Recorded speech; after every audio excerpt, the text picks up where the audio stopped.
지난주 대학 수학 능력 시험을 마친 수험생들. 그동안 이 공부로 지쳤던 몸과 마음을 보살피며 새로운 시작을 준비하고 있을 텐데요. 이맘때쯤 수험생들이 가장 하고 싶은 일로 아르바이트를 꼽는 경우가 참 많습니다. 하지만 준비 없이 시작했다가 부당한 일을 겪는 사례도 적지 않은데요. 먼저 영상 보고 오겠습니다.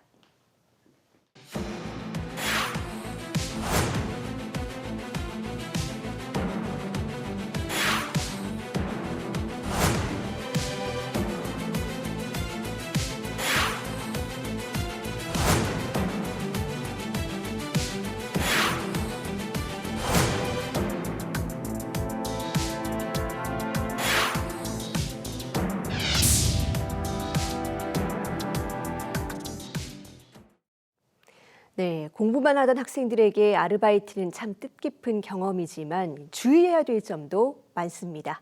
서울지방변호사회 인권이사를 맡고 있는 김수영 변호사와 꼼꼼히 짚어보겠습니다. 변호사님 어서 오세요. 네, 안녕하세요.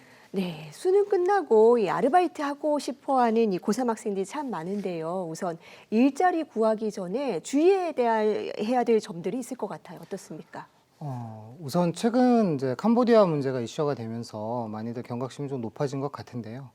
무엇보다 가장 먼저 주의해야 될 것은 허위 과장된 광고 자체가 위험할 것 같습니다. 월 수입 1,000만 원, 고액 알바, 숙식 제공, 면접 없이 바로 합격, 이런 등등의 문구로 유인하는 것들은 상당히 위험한 일자리일 수 있기 때문에 그런 부분들에 대해서는 각별한 경각심을 좀 가져야겠다라는 당부의 말씀을 꼭 드리고 싶고요.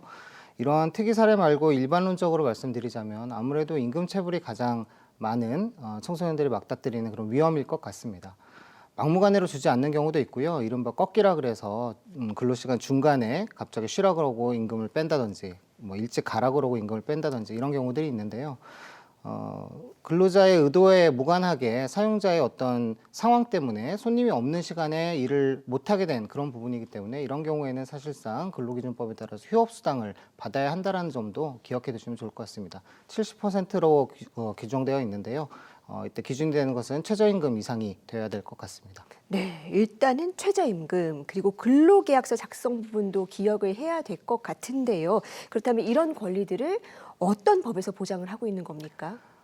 근로계약서는 당연히 근로기준법에 따라서 보장을 받고 있는 것인데요. 근로기준법은 근로자의 의사와 무관하게 사용주에게 반드시 교부하도록 의무를 두고 있습니다. 내가 근로계약서를 쓰지 않겠다 그래도 반드시 줘야 한다는 점을 꼭 기억하시고요.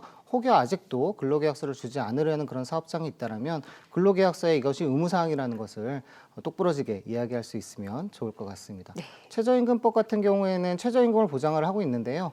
고용노동부 장관이 매년 내년에 최저임금을 발표하도록 되어 있고요. 2026년 1월 1일부터는 1,320원이 최저임금으로 책정되어 있다는 점도 함께 알아두시면 좋을 것 같습니다. 네, 하지만 실제로는 법이 제대로 지켜지지 않는 경우도 적지가 않은데 이런 경우는 어떻게 대처를 해야 됩니까? 좀 말씀드리고 싶은 것은 현장에서 너무 과도하게 다투려고 하지 않는 것이 오히려 좀 현명할 수 있다. 현장에서 다투지 말고요. 노동청에 신고를 할 수 있습니다. 다만 막바로 노동청에 신고를 하기보다는 반드시 법률적인 문제들이기 때문에 법률 상담들을 좀 먼저 거치면 좋을 것 같아요. 전국에 노동권익센터, 노동자인권센터, 근로자권익보호센터 등등의 많은 센터들이 산재해 있습니다. 노동인권, 노동자보호, 노동자권리보호, 근로자인권 이렇게 검색을 해보셔도 내 주변에 많은 그런 센터들이 있다는 걸 알 수 있으실 것 같고요. 서울 같은 경우에는 서울노동권 포털이라는 사이트가 있어서 한 군데에 좀 모아져 있습니다. 그리고 또 전국 단위로는 청년유니온 같은 청년 세대를 위한 노동조합도 있기 때문에 이런 다양한 상담 창구들 모든 곳에서 법률 상담들을 운영하고 있거든요. 먼저 상담을 거치시면 내가 어떻게 대응할 수 있겠구나라는 것이 분명해지고 그에 따라서 현장에서 해결할 수 있는 건 현장에서 해결하고 아닌 것들은 노동청이나 이런 공공기관의 도움을 받을 수 있다는 점을 기억해 두시면 도움이 될 것 같습니다. 네, 현장에서 과도하게 대응하기보단 전문가의 도움을 받아볼 필요도 있겠다라고 네. 조언해 주셨습니다. 또 하나 중요한 권리가 바로 안전에 관한 건데 지난해부터 산업재해에 대한 어떤 관리 감독과 처벌이 한층 강화가 됐습니다. 어떤 내용입니까? 2024년부터 1월 27일부터인데요. 중대재해처벌법이라고 많이 들어보셨을 것 같아요. 중대재해처벌법이 이제 5인 이상, 50인 미만의 비교적 소규모 사업장에까지 확대 적용이 되게 되었다라는 점이 아마 작년에 가장 산업안전 관련돼서 크게 변화한 부분일 것 같습니다.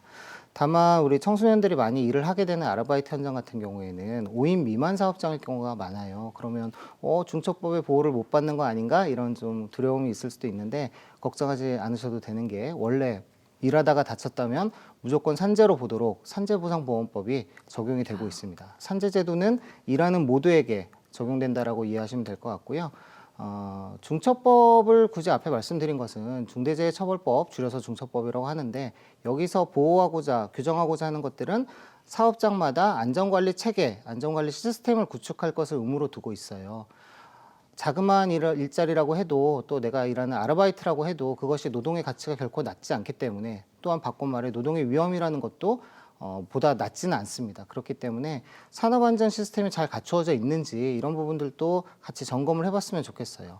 같이 말씀드리고 싶은 것은 산재보험법 관련해서 산재법 관련해서 가장 중요한 권리 중에 하나가 노동자에게 작업 중지권이라는 것을 부여하고 있다는 거예요.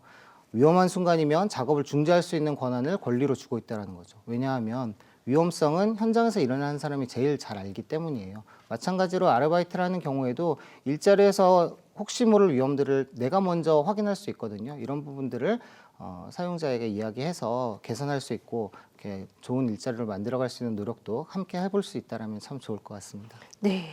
아무리 규모가 작은 사업장이라고 해도 일단 일하다 다치면 보호를 받을 수 있다. 그리고 법이 정한 최소한의 근로조건을 제공하는 사업장인지도 알아볼 필요가 있겠다라고 말씀해 주셨습니다. 혹시 학생들이 직접 이 사업주와 대화가 어려울 때는 또 어떤 도움을 받을 수가 있습니까?